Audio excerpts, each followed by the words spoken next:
12 midnight. That's 10 p.m. to 12 midnight on 91.9 FM.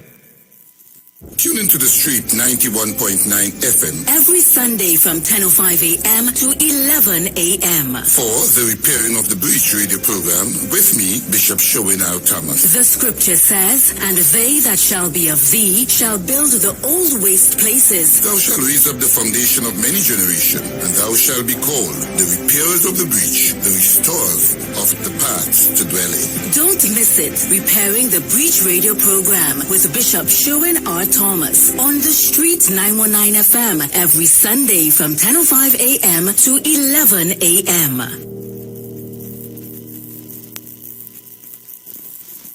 Share the live. Share the live. The Street 919 FM on Facebook and Instagram. Share the live. Iowa George on Instagram. Share the live. Iowa TV and Street TV on YouTube. Share the live. The Street 919 FM. Broadcasting from Trinidad to the world. The Street 919FM.com.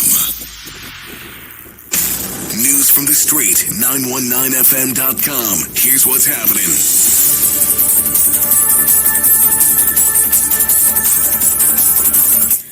Good afternoon. I am Vanessa Thomas with the 12 o'clock news on the Street 919 FM and online Facebook and YouTube. In the headlines, the Prime Minister tells the population that the upcoming budget presentation will be one with a difference.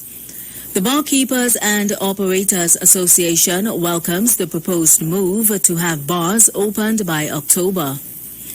The head of the interreligious organization does not support government's move to only allow 25% capacity at places of worship, and internationally more than 7 million Americans are set to lose their jobless benefits as several pandemic-related programs expire.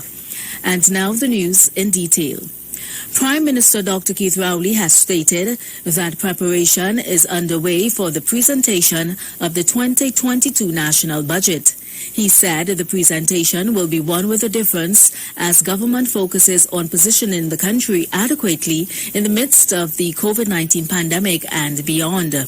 Dr. Rowley noted that the newly formed Ministry of Digital Transformation will take center stage in this transformation. Approach that a lot of the problems that we are wanting to address in the short, medium and long term can be attended to by us moving.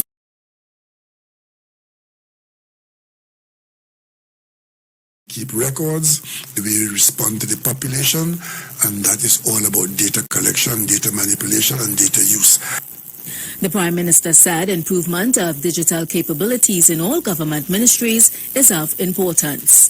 In other news, the Barkeepers and Operators Association welcomes government's proposed move to have bars opened by October.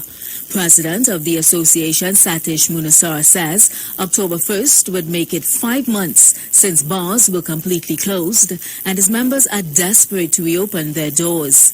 He says the association is willing to work out the logistics with government on the reopening of bars. Plans must be put in place at present, so we would streamline the rollout of this initiative going. Munasar stated that his membership is fully vaccinated and hopes there is a system in place if only vaccinated customers are allowed into bars. So we have to think about how it is that we will be verifying these vaccination cards and so forth. So this is an ongoing discussion that we would have to have with the minister. But any form of business at this time where we can open our doors will be most appreciated because we have been at this position. Given the date of October 1st, that would make it 5 months that we have been totally closed. The head of the Barkeepers Association also noted that he would be in support of a fine for proprietors who does not comply with the requirements needed to ensure bars are reopened. So yes, there would be, I would believe that there should be a fine and would be a fine there. And once that it is a government initiative and government enforced, people should abide by the rules. And also in terms of licensing fees and all these other fees that bars have to pay, we also discussing this with the finance minister to try and find some ease on these things. In more news, the president of the interreligious organization does not support the move by government to allow only 25% capacity at places of worship. Pandit Mukram Soju says this is his opinion and he is yet to discuss the matter with the religious organization. Soju says there are instances where greater capacity is given and sometimes social distancing is not even observed. Behind this 25% capacity, whereas you have people who go into the vaccination sites, you have hundreds of people gathered in small places, and many times you're not seeing the protocols being observed. You actually see this in the TV where it's not happening. So I don't know what is the reasoning for this. The IWER had also instructed his members to stay home and pray, since the church's hour-long service does not make any sense for people to come out of their homes to attend the church to pray. Well, the inconvenience to get at a prayer institution, whether it's a church, mandal, mosque, whatever it is, the Gurudwara and the shrines of the Orisha and so on, the hassle to get there will be more than an hour, and to go there and to be hustled out in an hour's time. I mean, see home and pray. Internationally, more than 7 million people across the U.S. will lose their unemployment benefits beginning today as pandemic safety nets expire. The emergency federal jobless benefits are set to end on Labor Day today, while another 3 million people will lose their additional $300 boost to state unemployment benefits unless government intervenes. Here we have this report from ABC News.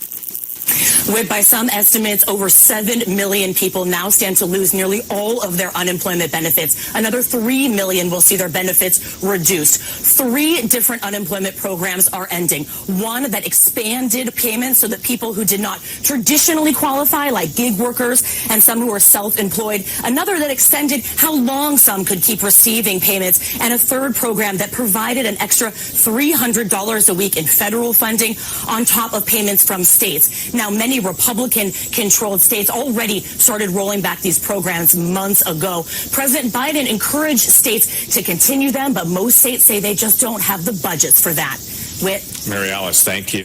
And that was the 12 o'clock news on the streets, 919 FM, and online Facebook and YouTube. Recapping the headlines, the Prime Minister tells the population that the upcoming budget presentation will be one with a difference.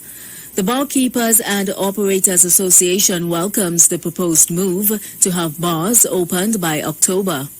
The head of the interreligious organization does not support government's move to only allow 25% capacity at places of worship, and internationally more than 7 million Americans are set to lose their jobless benefits as several pandemic-related programs expire.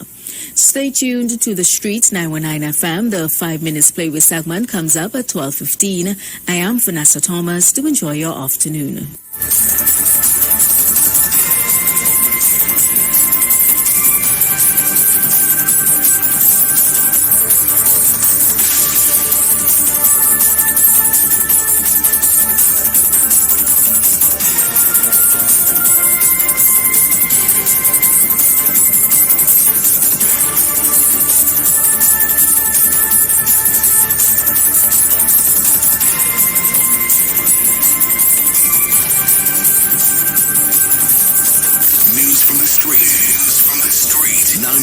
FM.com.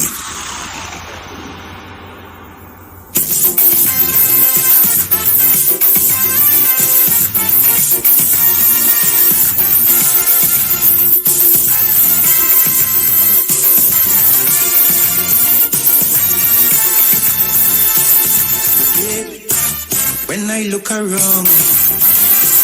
the world, what do I see? I see footprints that men have left on the sand while walking through time. I see